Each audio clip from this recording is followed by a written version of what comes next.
One of those women who saw that transition happen from NACA, the National Advisory Committee on Aeronautics, to NASA was Mary Golda Ross. Show of hands, have any of you heard of Mary Golda Ross? You are not alone. I never knew about her until we started researching our exhibit, Quest for the Stars. And I'm like, wait, who is this woman? Why is she not all over our textbooks? Why did I never hear about her while pursuing my bachelor's or my master's in history? Well, that's one of the things. She was a hidden figure. She was born in 1908 in Park Hill, Oklahoma, near the capital of the Cherokee Nation. Her grandfather actually was the chief of the Cherokee at the time. After high school, she graduated from Northeastern State Teachers College in 1928 with a degree in mathematics. She actually taught math in the public schools for about a decade before earning her master's from what is now University of Northern Colorado. During World War II, she got a job at the Lockheed Corporation. So Lockheed, where have we heard Lockheed before? What was also one of the iconic planes that Amelia Earhart flew?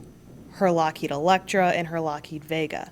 So Lockheed actually assigned her to fixing the problems with the P-38 Lightning aircraft.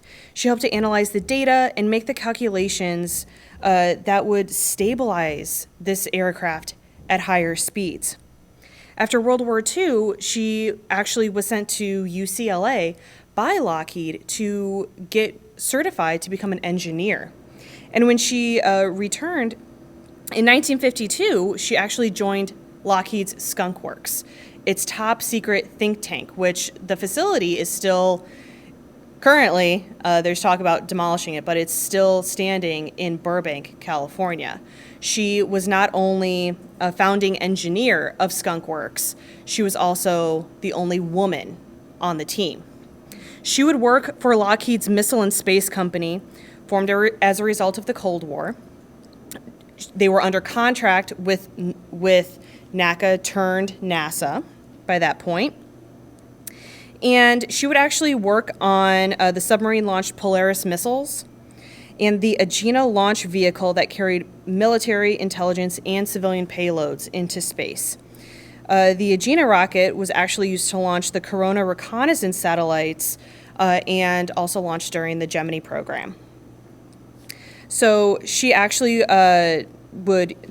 she did all the calculations, with the Corona reconnaissance satellite that served as a target vehicle for astronauts to practice their skills with docking with future space stations.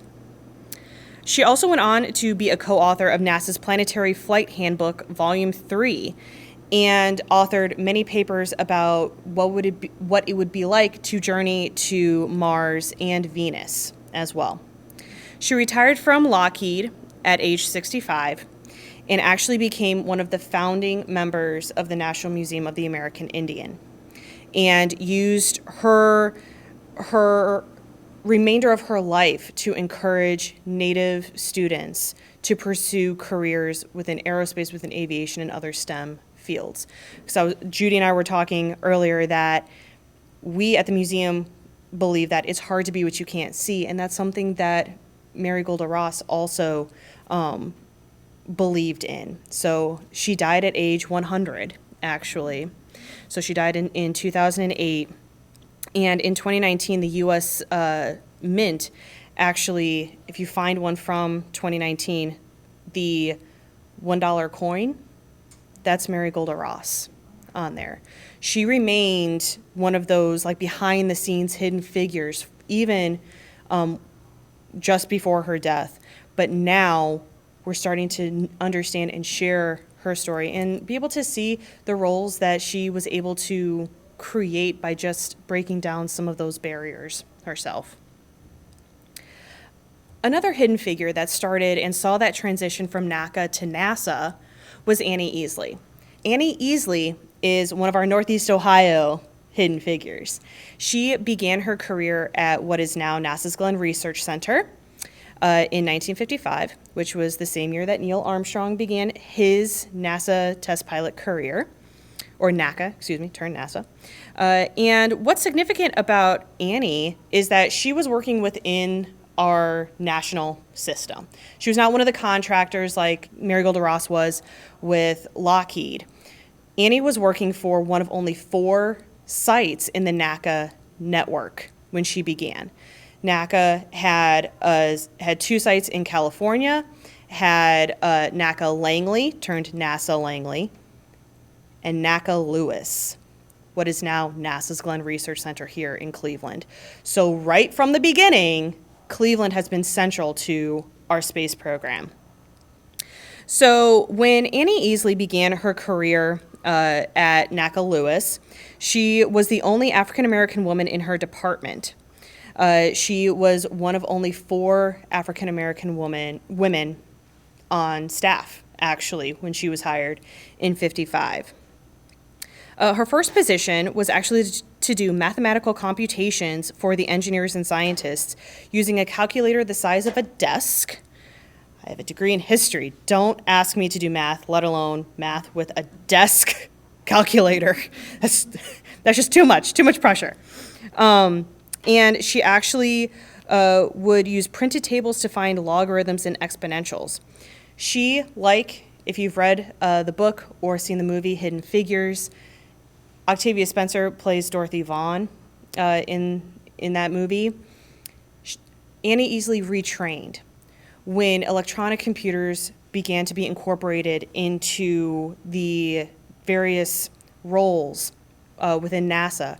Annie retrained so that she was able to speak Fortran. She was able to move up and overcome this new challenge to make sure that she herself was not obsolete. In the 1960s, Easley actually worked on the Launch Vehicles Group with a software engineering team and traveled to Cape Canaveral for some of the unmanned rocket and Centaur rocket launches. Later, she actually worked as a researcher and did computations for battery-powered vehicles. This was before, like, we have all of our battery-powered, like, Teslas and hybrids now. And she also served as a programmer writing code for various projects. So when she retired from NASA in 1989, remember she started in 1955, she retired in 89. She worked there for 33 years. I apparently need more coffee today, folks. I'm getting all my numbers mixed up. My apologies.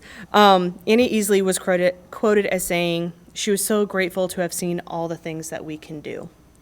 And I will argue that she was part of one of the most interesting times. I mean, it's exciting now and interesting now what we're doing in our space program. But even as far back as the 1950s, when that transition from NACA to NASA started, NASA was already thinking about a space station. And now we are 23 years into the International Space Station, and in 2031, it's going to be decommissioned. It's going to